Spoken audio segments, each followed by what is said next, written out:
അമ്മച്ചേ ബീഫോ ഇതെവിടുന്നാ? വറിയത് കൊണ്ടുവന്നാ പങ്കു വെട്ടിയാന്നും പറഞ്ഞ്. ആഹാ അമ്മച്ചിക്ക് മാറിക്കേ, ഞാൻ ചെയ്തോളാം. കൊള്ളാലോ, നിന്റെ കാശ് കൊടുത്തായിരുന്നോ? ഉള്ളപ്പ തന്നേച്ചാ മതിയെന്ന് പറഞ്ഞ് അവനങ്ങ് പോയി. അമ്മച്ചിക്ക് ജിൻസി വിളിച്ച് വല്ലതും വെച്ചുണ്ടാക്കാൻ പറഞ്ഞോടായിരുന്നു. ഇങ്ങനെ ഒരേ നെപ്പ് നിന്നാ കാല് നീറ് വീർക്കൂട്ടോ. എന്താണ് രണ്ടുപേരും കൂടി ഒരു വാചകം? അല്ല പാചകം. നിന്നെ കെട്ടിക്കുന്ന കാര്യം പറയായിരുന്നു. എന്റെ ടൈം ആവുമ്പോ ഞാൻ തന്നെ എന്റെ ആളെ കണ്ടെത്തിക്കൊള്ളാം. അതാ ഇപ്പോഴത്തെ ട്രെൻഡ് അല്ലേ ചായോ? അവളുടെ ട്രെൻഡ് ഒന്ന് പാടി. ഈ പെണ്ണിന്റെ ഒരു നാവ്. അല്ല എന്നതായില്ല ശോശാമ്മയുടെ വീടിന്റെ പണി? പെയിന്റിംഗ് പണിയൊക്കെ മൊത്തം കഴിഞ്ഞു. ഉടനെ തന്നെ ഉണ്ടാവും താക്കോൽ ദാനം. നല്ലത് വരും എന്റെ മോന്.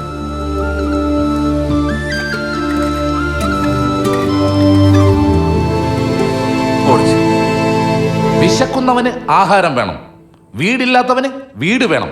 അപ്പൊ ഞാൻ പറഞ്ഞു വന്നത്, ഇത്തരത്തിലുള്ള പുണ്യപ്രവൃത്തി ചെയ്യുന്നവരെ നമ്മൾ എന്നും പ്രോത്സാഹിപ്പിക്കണം. ഇത്തരത്തിലൊരു കാര്യം ഏറ്റെടുത്തതിനും അത് ലക്ഷ്യത്തിലെത്തിച്ചതിനും ചലഞ്ചേഴ്സ് ആർട്സ് ആൻഡ് സ്പോർട്സ് ക്ലബിലെ എല്ലാ മെമ്പേഴ്സിനെയും ഞാൻ അഭിനന്ദിക്കുന്നു. അല്ലാതെ ഇവിടെ ചില ആൾക്കാർ കുറെ കാശുണ്ടാക്കിയിട്ട് അതിന്റെ പുറത്ത് കിടന്നുറങ്ങിയിട്ട് ഒരു കാര്യമില്ല. അല്പമെങ്കിലും ഉളുപ്പ് വേണം. പ്രിയമുള്ളവരെ, നിങ്ങളൊരു കാര്യം ആലോചിക്കണം. നമ്മൾ ഒത്തിരി സമ്പാദിച്ചു പെൺപിള്ളേരുണ്ടെങ്കിലേ ഈ നാറി അങ്ങോട്ട് ചെന്ന് ഒട്ടിക്കോളൂ. പെൺവിഷയത്തിൽ ഇവൻ വജ്ര പശയാണ്. നാട്ടുകാർക്ക് അത് ഒരിക്കലും മുടിഞ്ചില്ല. അപ്പൊ എല്ലാവർക്കും എന്റെ ഹൃദയം നിറഞ്ഞ ആശംസകൾ. ജയ് ഹിന്ദ്. കൈയടിക്ക്. ഇനി രണ്ടു വാക്ക് സംസാരിക്കാനായി നമ്മുടെ ബേബിച്ചനെ ക്ഷണിച്ചോളുന്നു. അതടുത്ത നാറി.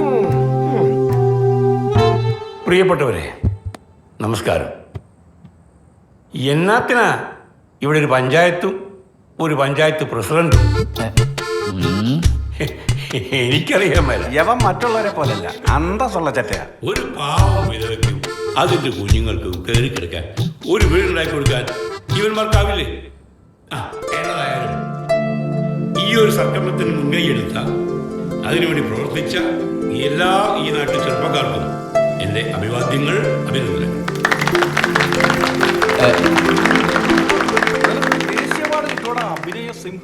അടുത്തതായി നന്ദി പറയാൻ നമ്മുടെ സ്വന്തം ജോസിനെ ക്ഷണിച്ചുകൊള്ളുന്നു.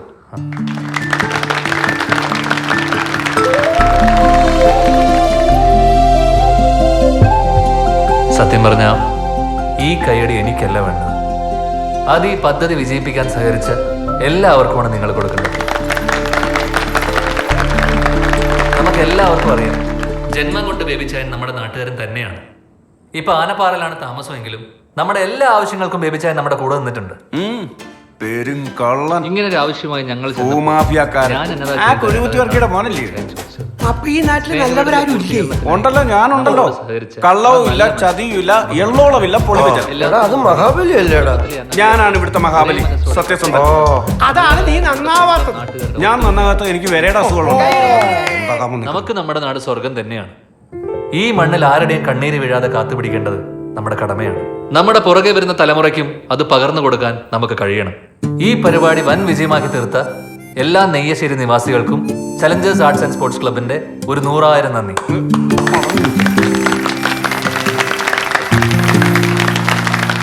ഇനി വീടിന്റെ താക്കോൽ ഏറ്റുവാങ്ങുന്നതിന് വേണ്ടി ശോശാമ്മ ചേച്ചിയും മക്കളെയും വേദിയിലേക്ക് സ്വാഗതം ചെയ്യും. കയ്യടിക്ക്.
കൊല്ലും ഞാൻ പിശാശെ. പേടിച്ചു പോയി.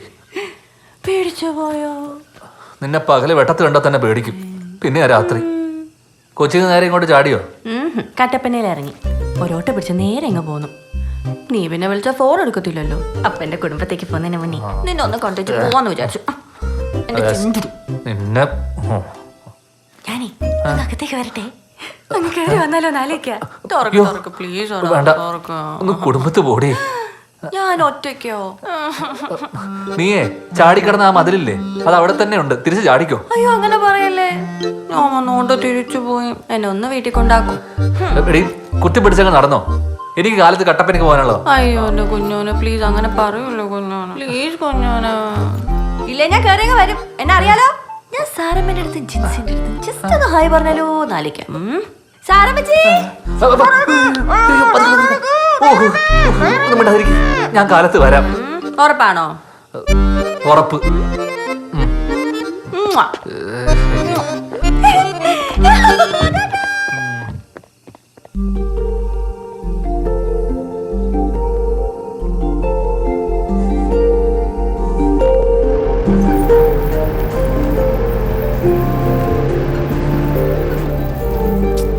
നീ ഇങ്ങനെ കുരുമുളകൊക്കെ വിറ്റ് കാശും സമ്പാദിച്ച് ഓവറായ മസിലും പിടിച്ചേച്ചിരുന്നാ ഉണ്ടല്ലോ പൊട്ടിത്തെറിച്ച് പോകും കേട്ടാ.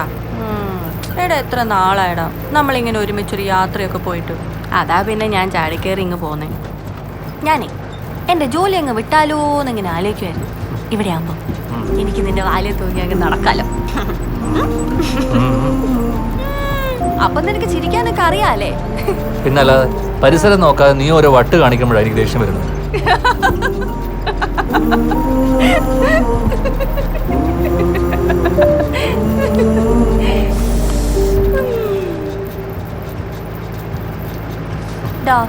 കുഞ്ഞോനെ ഞാനേ ഒരു കാര്യം പറഞ്ഞാ നീ കേക്കൂ. എന്താ?